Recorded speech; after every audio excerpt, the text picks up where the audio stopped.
qui vous a amené à l'astrologie et comment en êtes-vous venu à la connaître, à l'étudier et à la pratiquer? En réalité, ce n'est pas moi qui suis allée vers l'astrologie, mais l'astrologie qui est venue vers moi. Je passais une période très difficile de ma vie avec de nombreux questionnements, comme pourquoi suis-je sur Terre, pourquoi dois-je souffrir autant, quel est le sens de tout ça.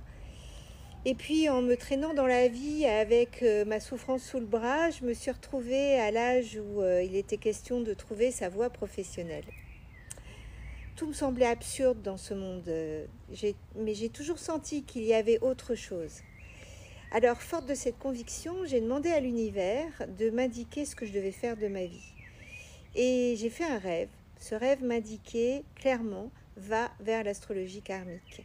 C'était d'autant plus surprenant que je ne connaissais très peu l'astrologie et encore moins le mot karmique. Donc ma recherche a commencé ce jour-là. J'ai découvert les livres d'Irène Andrieux qui parlaient du karma. Et puis, forte de mon expérience précédente, j'ai demandé à l'univers de rencontrer un professeur qui devait me correspondre.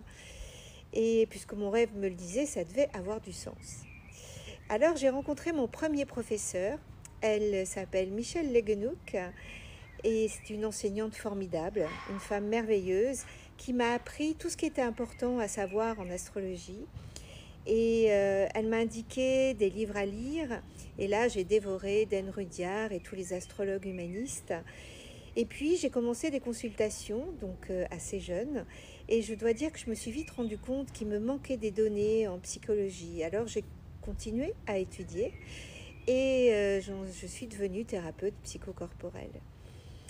Et puis, j'ai rencontré, lors de séminaires ponctuels en astrologie, Alexander Ruperti et Jean-François Berry. Et j'ai eu un véritable coup de cœur pour son enseignement. Du coup, j'ai suivi beaucoup de ses cours. Et parce qu'au-delà de l'astrologie, c'était une bouffée d'humanité et de sens de vie qu'il nous enseignait. En ce qui concerne le karma, parce que le mot karma revenait régulièrement, j'ai eu la chance de rencontrer Goswami Kriyananda, qui est un grand maître et enseignant astrologue, avec qui j'ai pu faire tout un chemin spirituel et riche de sens et riche de découvertes. Voilà, chemin qui donnait tout ce sens au karma et qui m'a apporté une grande paix intérieure et une grande joie dans ma pratique d'astrologue.